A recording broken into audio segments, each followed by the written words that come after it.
Hey guys, today we will be farming hard mode Spikewalker for 1 hour straight. This farm run is done on a Friday, so we have a bonus in shard drops. Also, I have patrons, so I'll be getting 200% more shadow shards. There are two different methods of farming Shadow Tower on Friday. The first one, farming Spikewalker on hard, I'll be doing in a moment. The second is farming Whipping Prophet on hard mode.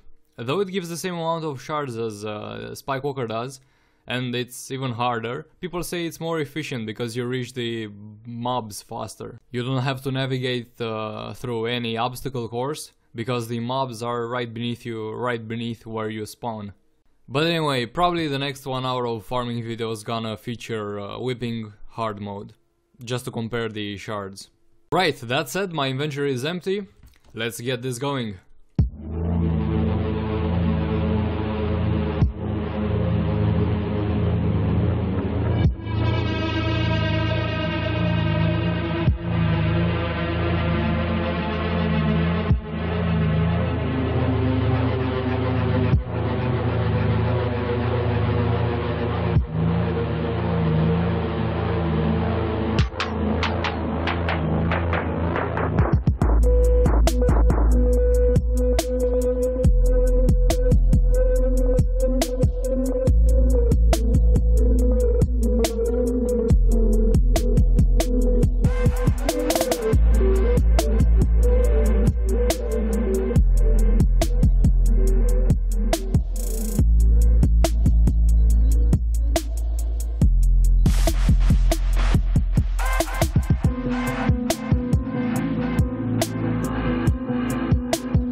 Alright, the hour has ended and here's what I got.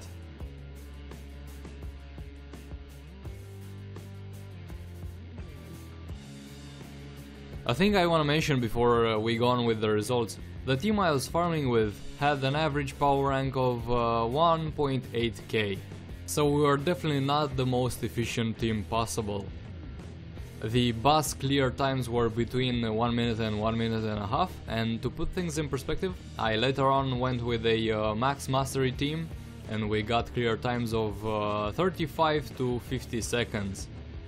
So it is definitely possible to get way more shards than I got, but you'll need a strong character. Alright, let's analyze the results I got though. Unfortunately, and I never thought I'd ever say this, unfortunately I got a penta. That kinda screwed up my results, but no problem, we'll just ignore the penta. But then I got a quad. So the flux I made from opening chests in this run is not that representative for Spikewalker Hard. Shards are way more important, because this is a bonus shard after all. So I made 1.2k shadow shards. That means 120 shadow cash. Now, after you convert your shadow shards to shadow cash, I recommend waiting for a little bit. For example, the price of shadow cash at the time I was farming was 250 flux each, and it even reached lows of 240 flux. I think that's the lowest price it got at. My point is, don't sell them straight away, wait a little bit as the price will rise up and maybe hit 300 flux. That would be pretty cool for people who are farming like animals, just like me, and are gathering 1000 shadow cash per day, per Friday. There's a real difference in profit from selling 1000 shadow cash at 300 flux and selling them at 250 each. But it may come as no surprise that I sold all my 1000 shadow cash at 250 flux each. Now I kinda regret it. I regret I was impatient. Anyway, let's get back to the total profit of this 1 hour. So I made 120 shadow cash, which I sold at 250, but you can multiply that with more. You can multiply that cash with 270. I'll just multiply it by 250 because that's the price I sold them all at. And so we have 30k flux coming only from the shards. And the profit I made from selling the other items, my trices, twices, quads, whatever, is 27k flux. And finally, if you are to add the price of a penta on top of that, you'll reach 100k, well 97k flux, but 100k for the sake of it, total profit from 1 hour of Spikewalker farming. And yeah, this is pretty obvious, but I'm gonna say it anyway. Don't expect getting a penta every single hour. That penta drop was extremely lucky. So, the total amount of profit you can expect from farming Spikewalker on hard mode on a Friday with an average team is around 60k flux. I should also mention the magic find I was rolling with was 721. So there you have it, guys. Next Friday I'll be farming whipping profit on hard mode, just to see if I'll be getting more shards with the same team. And also I might be even trying Pinata, just to see if there's profit in there. If 1 hour of Pinata farming on a shard day will be more profitable than 30k flux per hour, then hell yeah, that's a great method of flux making. To draw some conclusions, I highly recommend you farm Shadow Tower on a Friday, especially Spikewalker, because I just tested it and the profit is awesome. I also recommend you have Patreon and a good magic find. At least 500 or 600 magic find will suit you just fine. Thank you very much for watching, guys. I will see you on the next video.